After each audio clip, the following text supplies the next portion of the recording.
400k minutes views.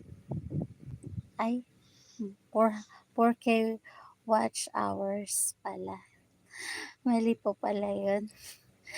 Ayan, mali-mali na ang person is sleepy but we need to do it. Kailangan nating mag-live para po ma-unlock ang ating 4K watch hours.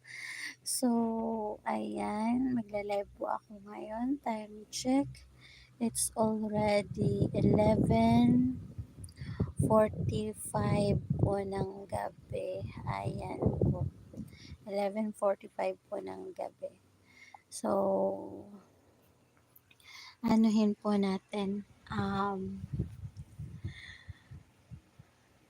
i-ano po natin yung oras para po ma-unlock natin yung 4K watch hours. So, ilalagay ko po kayo sa labas.